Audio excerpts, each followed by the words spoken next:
Well, Cornel, we've been very blessed with the opportunity to celebrate 9 decades of Sonny Rollins' genius. And so on the high note of that, we want to send the spirit up for a lost talent and a lost spirit who went too young this week. You know, we have an elder who's still hanging on, but not all of us get that blessing. Some of us leave us too soon. And so in our office hours this week, we're going to devote it to Chadwick Boseman and the Black Panther, for those of you who don't know, the gentleman who played that role. We just want to talk a little bit about the life and the legacy, but also what Chadwick Boseman means to people. And we're going to dedicate our office hours to this focus because, you know, it's on everybody's minds and hearts. So Cornel, I mean, what did you make? What was your experience when you heard that Chadwick Boseman had passed away from colon cancer? I just couldn't believe it, because when I saw him, both in Black Panther, but also James Brown, I thought that anybody had the courage to be James Brown, taking a risk, and that brother pulled it off. And James Brown is one of our great geniuses, one of our great exemplars of the same tradition that we were talking about, Black people wrestling with catastrophe, responding with creativity, with compassion, and most importantly, emptying ourselves, giving everything that we have to each other, to the audience, to the world, to the nation. And when I thought of our dear brother Chadwick dying at 43, I think he was, that sound right? 43 years old. He was giving himself, and we didn't even know that he was sick. I had no idea that he was going through what he was going through. And I think when you are the real thing, you're not fake, you're not phony, you're the real thing. We saw that with Bootsy. Well, we see that with a whole host of artists. And he was the real thing. So people do have a profound attraction to the real thing, even in his relatively short life, but long spiritual witness that will go on and on and on. Yeah. And in fact, he had to have been dealing with it. If, from what I've read, he was struggling with it in treatment for 4 years, which means the first 2 years of treatment, he was filming, or, you know, had just finished filming Black Panther. It comes out in 2018. Exactly. The whole time that he's dealing with the publicity of the film and representing this superhero, I mean, I think, you know, it was so powerful. I mean, it was shocking to me because I realized that even though I wasn't the biggest Black Panther fan, I was a Black Panther fan, but a lot of people are, you know, dressing up in costumes and going out to be living in Wakanda and whatnot, selling their homes to buy places in Wakanda. I'm not in that level of excitement, but I was touched and moved significantly. And I realized that it was like we were spiritually attached to the idea of a Wakanda and a king of that grace and of that power, right?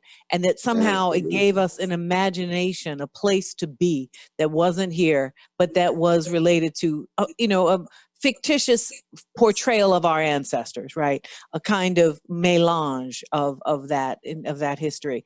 And that he by not telling us, I felt like he just sort of gave away the throne and passed away and didn't give us a chance to tell him how much we appreciated him. Exactly. You know, and so, you know, I guess I wanted to talk a little bit about that, because on the one hand, I say, hey, you know, why didn't you tell us so we could have loved you and celebrated you and, you know, given you a Wakanda send off, right?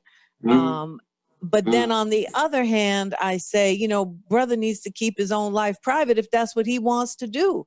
I mean, the pain of cancer and the treatment is very painful, very difficult. No, and, it's true. you know, he didn't necessarily want to have everybody in his business. But anyway, how do you feel about that tension yourself? Do you know what I'm driving at there? Oh, indeed. You know, after talking with Brother Sonny and his relation to the great John Coltrane, now you remember Coltrane died at 40. And he kept his illness to himself. He didn't tell hardly anybody. I'm sure he must have told the great Alice Coltrane, his wife and artist that she is. But you think of those who passed quickly. Same was true. Fats Waller died at 39 of pneumonia. Didn't tell hardly anybody that Some people want to keep it on the inside because they still have so much to give to us from that inside. And that has to do with the strength of their spirit as well as the unbelievable mastery of their craft. But I'll tell you, you know, I was in Chicago just last year, and I was speaking at the Wakanda House, which is at the Mount Pilgrim Missionary Baptist Church, which is pastored by my very dear brother Hatch, Marshall Hatch, Jr. And he has a program where the brothers on the west side of Chicago who are coming out of games make their way into either the church or various programs, and they chose Wakanda House. And one of the things they noted was that the anthem of so many of those young brothers is Zoom by the Commodores, by that genius from Alabama, Tuskegee, named Lionel Richie and the Commodores, Zoom. And you think of Zoom as part of this Afrofuturist projection. You got to get away. Zoom. I like to fly away. Well, I like to fly away. Well, I like to fly away. Zoom, zoom, baby. To get out of all of the nightmarish mess that we're in. Almost like the Black Panther. We're going to provide a whole different world you can gain access to, like George Clinton Bootie's mothership, or Sun Ra's mothership, to get out and provide some distance, a whole different reality. And Brother Chadwick, in some ways, became the exemplar of that Afrofuturist impulse. And Brother Ronaldo Anderson and all the other magnificent brothers and sisters who were part of the Afrofuturist movement have been dealing with this in a much more sophisticated way than I can even imagine. But I think that has something to do with his tremendous weight and gravity in Black culture. Definitely. No, Afrofuturism is a very powerful, I mean, it's similar to kind of freedom that Sonny Rollins was talking about, right? That's true. That's true. You know, that you're here, but you're not here, right? You're not limited by the here. You're imagining, living, spiritually enacting, creating alternative worlds in the big picture, not the little picture. Absolutely. But, you know, so Chadwick gave to us, and he kept giving without telling us so that he could give freely. But at the same time, to be able to give well also means you have to be able to receive well. That's true. That's very true. I just wish he'd let people give to him, because in a funny way, and you know, it feels like it deprived us of something that we needed to do. You know what I mean? Be able to mourn collectively, because to lose him in the middle of all these battles, right? This superhero, when we need a when do you need a superhero who's protecting Black people more than now? Right? This is when we need the pandemic too, and the pandemic, depression-like levels of unemployment, businesses and the violence, collapsing, and every day coming at us every which way. That's so true. I think that's why people felt so sad, not just sad because it was what it was and that we lost him. That was all very powerful and horrible. But I think that kind of need to imagine a protective force, the kind of combination of the Afrofuturism and how it helps us live in the now in a more, even if it's an imaginary safety, right? That sometimes helps. But I mean, we miss him, and we're really sorry he's gone. And we don't want to go too deep down the health avenue, but we know that our health is in jeopardy because of all of these other issues. They are intertwined. There's just the sheer stress of living in the world as a Black person, as a woman, as a queer person, as a trans person. The stress of processing that weighs on us, and shows up in, additional toxicity. So, I just want everybody to know that we're only as healthy as we think we are. So, as we imagine ourselves to be, we're not as healthy as we should be. So, everybody should really take a little note to ourselves and make sure that everybody's getting checked and being taken care of, because we're not actually superheroes. We're human. We're frail. And we're vulnerable as human beings. Anyway, so we really miss him, and we wish him well. We just want to tell all the people who adore Black Panther that we're with you in this loss. Absolutely. And we're pulling for his family. And those of us Yes. who are religious, we're praying for his precious Yes. family. Because I'm sure Yes. there were those close to him who told him how much they loved him. Yes. How much Yes. they appreciated him, how much they embraced him.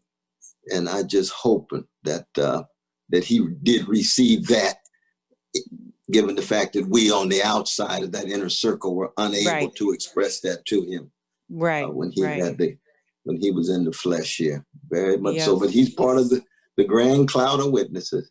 Yep. And the grand cloud of witnesses. And if Sonny Rollins is right, he's up there. Maybe he's already talking to John Coltrane somewhere. Isn't that the truth? Train say, come on in, brother Chad. And James. Come on in, brother Chad. He's probably getting a critique of his movie portrayal right now.